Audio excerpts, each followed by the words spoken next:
Cacá, e deixa eu começar te perguntando. Tava lendo, inclusive, até as tuas colunas. E. Enfim, os fatos estão meio. O Brasil tá muito louco, inclusive até envolvendo o próprio governo Lula.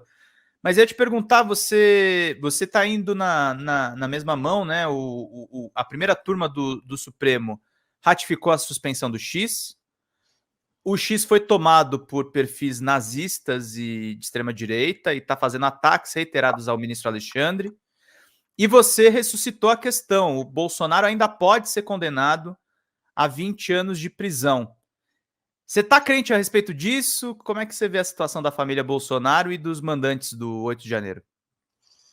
Pedro, primeiro a questão do X, eu achei até que ela estaria já liquidada, que nós não voltaríamos a discutir esse assunto. O ministro Alexandre deu um despacho, uma determinação liminar, como tinha que ser, dada a urgência e tal, e depois a turma, por unanimidade, no essencial, manteve a decisão dele. Surpreendentemente, houve, do meu ponto de vista, uma ação que não caberia contra a decisão colegiada, e o ministro Nunes Marques determinou que o Alexandre se manifestasse a respeito dessa ação.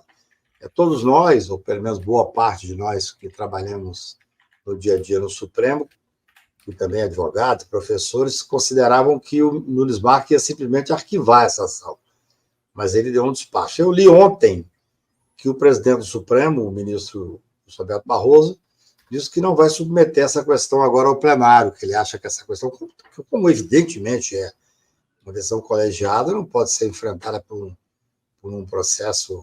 Eu achei muito estranho essa decisão do Nunes Marques. Então, em primeiro lugar, eu acho que esse assunto, gostei da manifestação do Roberto Barroso, claro que isso terá que ser decidido, né, até porque o ministro Nunes Marques, ao ver que não é submetido, ele pode tomar uma decisão liminar. Em 40 anos de advocacia no Supremo, nunca vi uma decisão liminar contra uma decisão colegiada. Pode ser que seja aí o começo de um impasse agora dentro do Supremo Tribunal Federal. Quanto à questão do julgamento, Pedro, eu tenho escrito muito sobre isso e tenho tornado esse assunto uma coisa recorrente. Assim, eu cada vez mais me preocupo.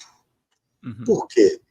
Porque nós temos, veja só como é grave, nós temos já há algum tempo julgamento de, se não me engano, 221 pessoas que estavam, no primeiro foram 1.000 e tantos presos, depois foram liberados alguns caras com tornozeleira eletrônica que estão até hoje, mas julgamentos já terminados de 221 pessoas, pegando penas altíssimas, pelo fato que já expliquei aqui com você, inclusive, como são 5 acusações, todas elas de pena mínima altíssima.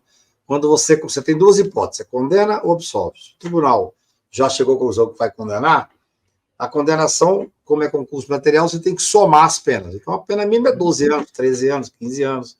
Uhum. Aí, só que leva um certo descrédito, na minha visão, eu tenho falado muito sobre isso, o fato de que não chegaram àqueles que são os verdadeiros responsáveis, os financiadores, os políticos e os militares de alto coturno e a família Bolsonaro.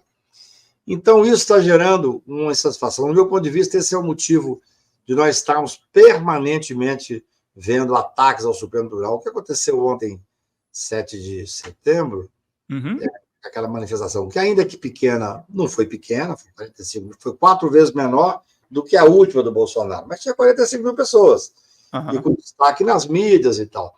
E essas pessoas provocaram abertamente, de uma forma jocosa, o Supremo, o Tribunal, especialmente o Alexandre, o ministro Alexandre. Por quê? Porque não tem uma decisão. Quer dizer, enquanto o doutor Paulo Gonet, como Procurador-Geral da República, não considerar que é preciso denunciar, porque a decisão é dele, é aquilo que eu chamo de poderes imperiais da Procuradoria. Enquanto isso não for feito, eu acho que o Brasil vai ficar nesse eterno suspenso, ninguém aguenta mais, aquele Malafaia falando coisas ridículas, provocando de forma vulgar o Supremo, provocando de forma vulgar o Alexandre. Quer dizer, o processo penal, primeiro que não é a saída não pode ser a saída para as crises de nenhum país. O processo penal é quando é necessário, ele é chamado a resolver questões pontuais e objetivas. No caso concreto, nós tivemos tentativa de golpe, o Supremo já disse isso, eu concordo plenamente com ele, já julgou 221 pessoas, já condenou, E, evidentemente, tem que dar um basta nisso, não pode ficar um inquérito indefinidamente aberto. Por que aqueles que foram... Tudo bem, os que foram julgados foram os que foram presos preventivamente. Esses foram presos em flagrante, depois transformou-se em prisão preventiva. Nesses casos, é óbvio que tem que ser... A pessoa está presa, há uma agilidade maior, isso é uma questão, inclusive, legal. Agora, já tem tempo demais. Ou nós tomamos uma atitude, eu digo nós, a sociedade brasileira, o Ministério Público Federal, a Polícia Federal, de terminar esse momento da política brasileira, da sociedade brasileira, porque senão vamos continuar vivendo o que nós estamos vivendo. Está lá, 7 de setembro ontem, o cidadão que está... seguramente deviam ter vários ali com tornozeleira eletrônica. Vários. Certamente tinha alguns que não puderam ir porque não estão proibidos de encontrar um com o outro. Tem vários que estão proibidos de encontrar o Bolsonaro. Olha que situação. Mas ele estava lá, vociferando contra o Supremo, contra o ministro Alexandre, contra as instituições. O Malafaia de uma forma extremamente agressiva. Ou seja, o país precisa ter estabilidade. Para ter estabilidade, esses inquéritos têm que ser liquidados, ainda que sejam arquivados. Eu não acredito que sejam, porque seria de uma incoerência institucional você... Gritante. 221 pessoas, que eram alguns bucha de canhão, outros de ponto médio, mas não tinha ninguém do topo da organização.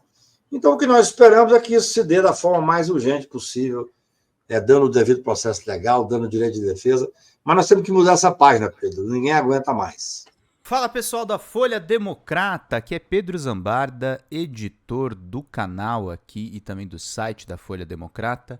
Estamos em uma nova campanha de Pix, gente. O nosso canal voltou a ser demonetizado, mas nós ainda estamos enfrentando burocracias dentro do YouTube.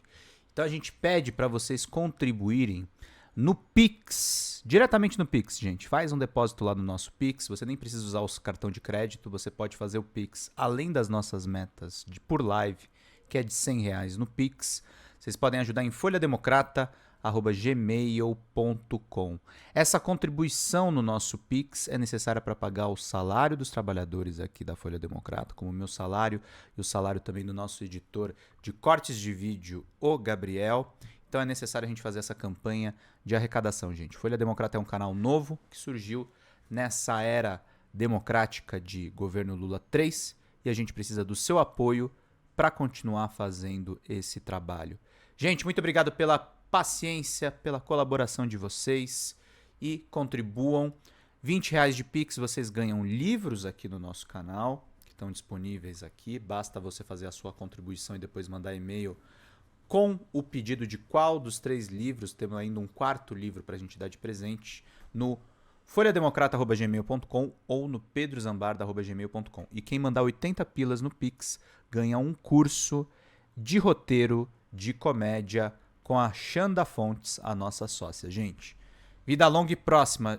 Vida longa e próspera, gente. Não próxima. Longa e próspera.